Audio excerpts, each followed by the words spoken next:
রাত পোহালেই ত্রয়োদশ জাতীয় সংসদ নির্বাচন চলছে শেষ সময়ের বিশ্লেষণ।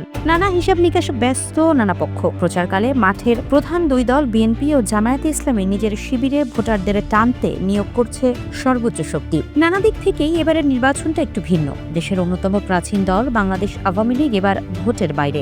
তাদের শীর্ষ নেতারা শুধু ভোটের বাইরেই নন, তাদের অধিকাংশই এখন দেশের বাইরে। স্থানীয় নেতারা কেউ পালিয়ে, কেউ কারাবন্দী, কিন্তু রয়ে গেছে দলটির বিশাল সমর্থক গোষ্ঠী, আর তারাই এবার বড় নিয়ামক। এই কারণে দুই দলের কাছেই গুরুত্বপূর্ণ হয়ে উঠেছে আওয়ামী লীগের বিপুল সংখ্যক কর্মী ও সমর্থক।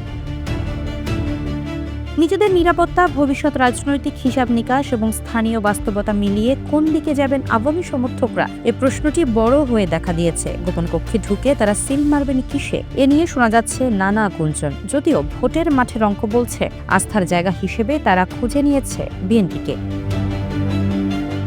একাধিক জরিপে আওয়ামী সমর্থকদের একটি বড় অংশ এবার বিএনপিকে ভোট দেবে বলে উঠে এসেছে। এর পেছনে নানা কারণ রয়েছে বলে মনে করছেন বিশ্লেষকরা। তারা বলছেন এবারের ভোটের লড়াইয়ে মুক্তিযুদ্ধ ইস্যুটি নতুন করে সামনে এসেছে। বিএনপি এই ইস্যুতে সামান্যতম ছাড় দিতে নারাজ। মুক্তিযুদ্ধে জামায়াতের ন্যাক্কারজনক ভূমিকা একটি মীমাংসিত ইস্যু, আর বিএনপির জন্ম হয়েছে এমন একজন মানুষের হাত ধরে যিনি মহান মুক্তিযুদ্ধের ঘোষক। আওয়ামী সমর্থক ভোটারদের কাছেও আবেগের জায়গা মুক্তিযুদ্ধ। অন্যদিকে বিএনপি আনুষ্ঠানিকভাবে রাজনৈতিক দল হিসেবে আওয়ামী লীগের কার্যক্রম নিষিদ্ধ করার পক্ষে নয়, এ বিষয়টিও আওয়ামী সমর্থকরা ইতিবাচক হিসেবে নিয়েছেন।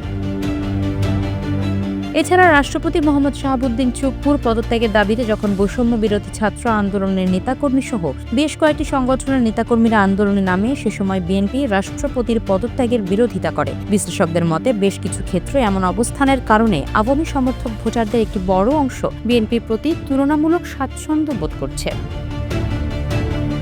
আওয়ামী লীগের নেতারা মনে করছেন বিএনপি ক্ষমতায় এলে আওয়ামী লীগ লাভবান হবে এবং তারা দ্রুত রাজনীতিতে ফিরতে পারবেন। অন্যদিকে আওয়ামী লীগ সরকারের আমলে জামায়াতের শীর্ষ নেতাদের যুদ্ধাপরাধের দায়ে মৃত্যুদণ্ড কার্যকর করা হয়। সরকার পতনের ঠিক আগে জামায়াতকে নিষিদ্ধ করা হয়। জামায়াত ক্ষমতায় এলে তারা আক্রোশের শিকার হতে পারে বলে মনে করছেন।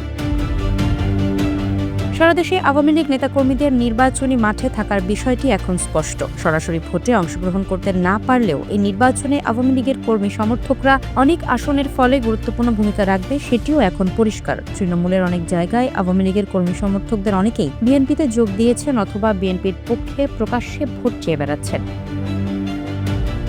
এদিকে আওয়ামী লীগও তাদের মিত্রদের ভোট টানতে নানা কৌশল নিয়েছে দলগুলো। কোথাও কার্যক্রম নিষিদ্ধ, আওয়ামী লীগ নেতাদের দলে ফেরানো, কোথাও মামলা থেকে নাম প্রত্যাহার বা নিরাপত্তার প্রতিশ্রুতি দেওয়া হচ্ছে। ফলে কৌশলগত কারণে আওয়ামী লীগের নীরব সমর্থক ভোটাররা ভোট কেন্দ্রে যাবেন এবং রাজনৈতিক বিশ্লেষকরা মনে করছেন আওয়ামী লীগের ভোটটা যাবে বিএনপির ঘরেই।